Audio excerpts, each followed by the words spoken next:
Elba Ester, la maestra, odiada por muchos, amada por algunos. La han llamado la mujer más poderosa de México. ¿Exagerado? Revisemos. Fue líder del Sindicato Nacional de Trabajadores de la Educación durante 24 años consecutivos. No es cualquier sindicato. Con más de 2 millones de miembros, es uno de los más grandes del continente.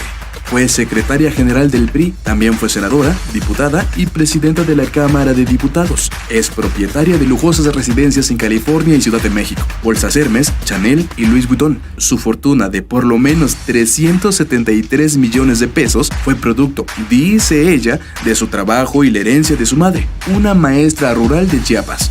Regaló 59 camionetas Homer a su sindicato. Fue encarcelada en 2013, exonerada en 2018 y de vuelta al ruedo en 2019. Pero el verdadero poder de Elba Ester siempre se ha mantenido tras bambalinas, mejor dicho, detrás de las sillas presidenciales. Con Carlos Salinas de Gortari llegó a la presidencia del CENTE. Reemplazó a su mentor, Carlos Jungitud, quien le había abierto las puertas al sindicato y al PRI.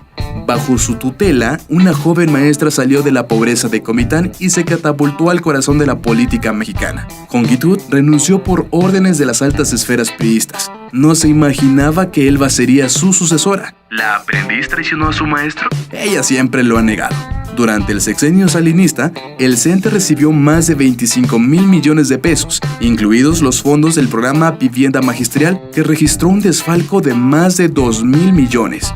Con un trono en el CENTE y otro en el PRI, la influencia de la maestra se catapultó y esta influencia la usaría luego para ayudar a quien podría haber sido su enemigo político, Vicente Fox, el presidente que tumbó al dinosaurio priista de su pedestal. Durante el foxismo, Gordillo abandonó el PRI. En 2005, por debajo de la mesa, creó un nuevo partido político con un nombre muy ad hoc, Nueva Alianza o PANAL. Su hija, Mónica Arreola, fue dirigente de PANAL. Su nieto, René Fujiwara, también fue diputado y líder juvenil. El partido ha admitido que la maestra fue un factor determinante en su gestación, pero siempre ha aclarado que sus objetivos están libres de elvismo. Su salida de la cúpula priista también coincidió con la contienda electoral de 2006. Desde su llegada al trono del CENTE, corría el rumor entre periodistas y políticos de que la maestra negociaba con los candidatos presidenciales para darles el voto de millones de sindicalizados y así asegurar una victoria. Una de las pocas evidencias fehacientes de que esto sí ocurría se reveló en un cable diplomático filtrado por Wikileaks en 2010.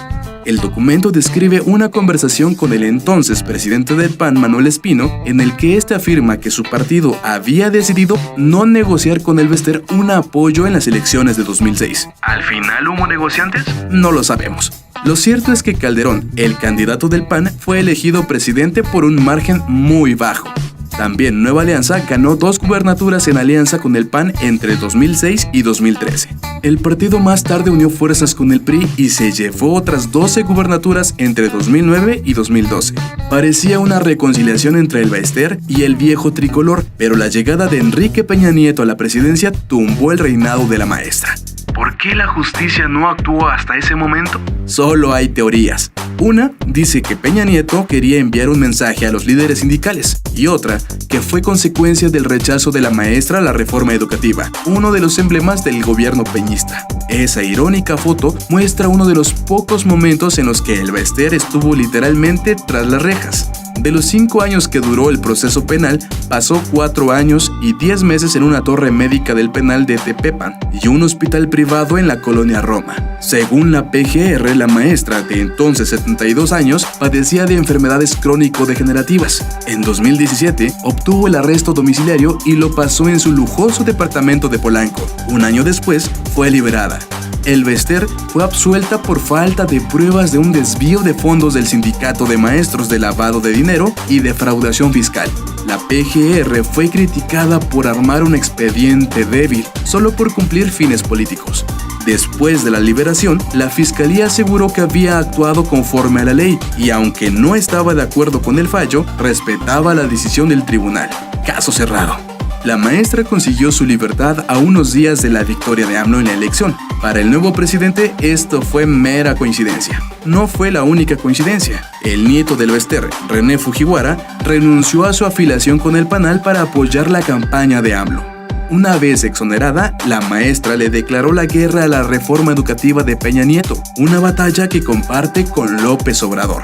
el regreso del Bester no ha sido sutil. Sus familiares y amigos cercanos han anunciado la creación de un nuevo partido y no se descarta su retorno al frente del CENTE. A falta de una sentencia y la renuencia de AMLO a enjuiciar a políticos sospechosos de corrupción, Elba está libre de pecado, al menos en el sentido jurídico. ¿De qué es culpable la maestra? Oficialmente de nada.